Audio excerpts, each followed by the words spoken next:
Magandang araw mga idol.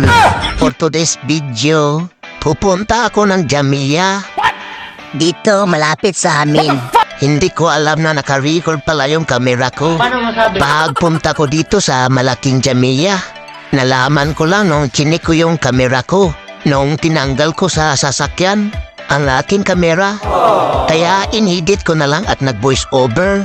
Pati ako nakuhanan pa ng video, hindi ko kasi alam na naka-record pa. Nakita ko pa sarili ko nung bumaba na ako sa sasakyan. Itong nakakulay pula na dumaan sa harap, ako pala yun.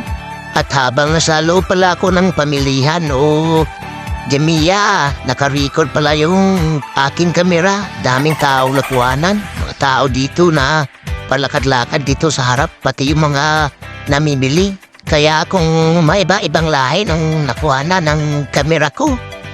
May mga Kuwaiti, may mga Masri, may mga India, may Kalbo. Joke. Pati mga kadama na mga ibang lahi nakuha na doon sa kamera na dumadaan dito sa harapan. Kasi naiwan ko kasi nga yan na bukas. Di ko kasi alam na nakabukas pala yung cellphone ko, pati si kabayan nakuhanan din. Sobrang init. Kaya inedit ko na lang tong video para may upload ako sa mga vlog ko. Mga ilang segundo lang naman. Patapos na rin ako, lalabas na rin ako dyan sa Jamia na yan.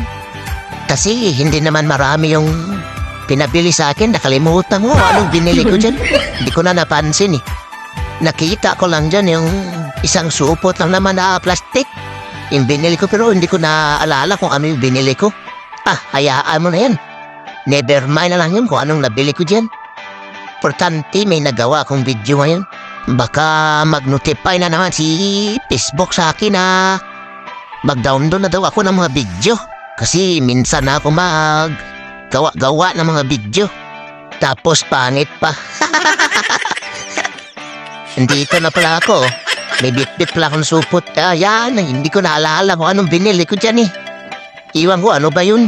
Nabili ko, hindi ko na maalala. Yaan mo na mga idol. Okay lang yan. Importante, mahalaga. Uwi na pala ako. Lapit lang naman dito sa amin eh. Gamit ko pa rin yung camera ko. Joke. Gustong gusto ko talaga to yung camera ko kasi wide yung kuha niya. Kuhang-kuha talaga kahit sa mga gilid-gilid. Mga singit-singit ba? Mga singit-singit. Kuhang-kuha niya. Gagamitin ko rin to pag uwi ko ng Pinas, ilagay ko rin sa motor ko, mag-joyride ba? Mga motovlog ba? Kasi mag-long ride ako eh. Galing sa Aklan, papuntang Sagay City, Negros Occidental. Subukan ko nga yung camera ko. Kung maganda. Yung may mga single dyan, baka gusto nyo sumabay. Mag-long ride tayo. Aklan, Iloilo, Bacolod, Sagay. Mahaba-haba yan. Siguro mga nasa 9 hours. Iwan ko lang, 9 hours yata o 8 hours. Subukan natin ang lakas ni Sniper. Hindi ko kasi siya nasubukan pag-uwi ko eh, kasi maliit lang yung araw ng bakasyon ko eh. Ito, mahaba-haba ngayon to. Yun lang ah. Maraming salamat. Pin na sa gustong sumabay. Thank you.